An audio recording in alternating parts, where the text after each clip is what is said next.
Assalamualaikum warahmatullahi wabarakatuh. Perkenalkan, nama saya Eka Rahma Nur Fadila dari Prodi Ilmu Komunikasi. Pada kesempatan ini saya akan mereview buku yang berjudul Komunikasi dalam Bayang-Bayang Budaya, Perspektif Kritis dalam Masyarakat Digital. Kita masuk ke slide pertama, yaitu identifikasi buku. Buku ini ditulis oleh seorang pakar komunikasi, yaitu Dr. Arif Maulana, Magister Sains, dan diterbitkan oleh Pustaka Nusantara pada tahun 2022. Buku ini merupakan edisi pertama dengan total 256 halaman. Isinya membahas bagaimana budaya mempengaruhi cara kita berkomunikasi, terutama di era digital saat ini. Masuk ke latar belakang. Dr. Arif Maulana ini adalah dosen tetap di Fakultas Ilmu Komunikasi Universitas Padjadjaran dengan fokus penelitian di bidang komunikasi antar budaya dan media digital. Beliau telah mempublikasikan lebih dari 220 artikel di jurnal ilmiah nasional dan internasional serta aktif menjadi narasumber di berbagai seminar tentang budaya komunikasi digital di Indonesia. Lanjut ke tujuan dan sasaran, buku ini bertujuan untuk mengkaji bagaimana budaya mempengaruhi pola komunikasi manusia dalam era digital, serta bagaimana kekuatan media membentuk cara masyarakat berpikir dan berinteraksi.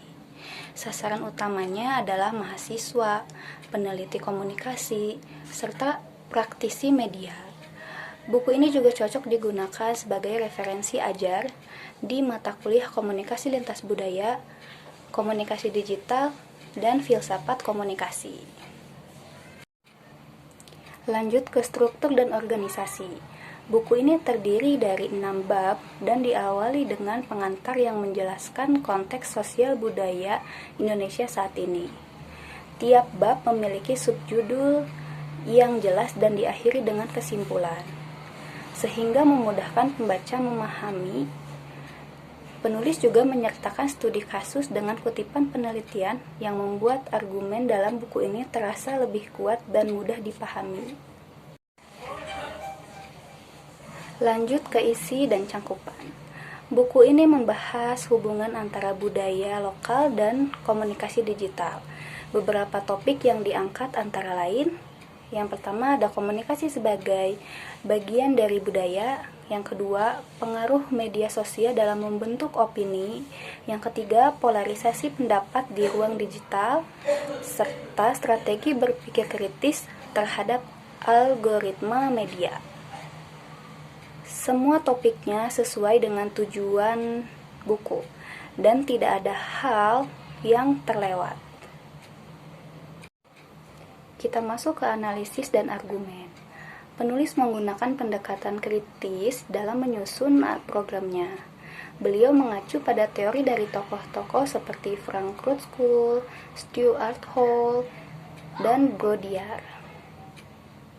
Argumen yang disampaikan diperkuat dan dengan data riset lapangan, survei media sosial, dan wawancara. Salah satu fokus utamanya adalah kritik terhadap dominasi di algoritma dan efek echo chamber di dunia digital. Pendekatan analisisnya tajam dan membandingkan berbagai teori sehingga membuat pembaca terdorong untuk berpikir kritis. Lanjut ke kualitas referensi dan sumber. Referensi yang digunakan cukup kuat, berasal dari jurnal komunikasi terbaru tahun 2020 sampai 2022 dan buku-buku teori yang diakui secara akademik. Semua kutipan diberi sumber yang jelas, baik dari referensi primer maupun sekunder yang kredibel. Kontribusi terhadap bidang studi buku ini berkontribusi besar dalam menghubungkan teori komunikasi budaya klasik dengan fenomena komunikasi digital masa kini. Keunggulannya ada pada perspektif lokal Indonesia yang jarang diangkat dalam literatur global. Dibandingkan dengan buku yang lain, isinya lebih aktual dan relevan, karena membahas langsung kasus-kasus nyata di masyarakat digital, kritik, dan evaluasi. Kita masuk ke kritik dan evaluasi.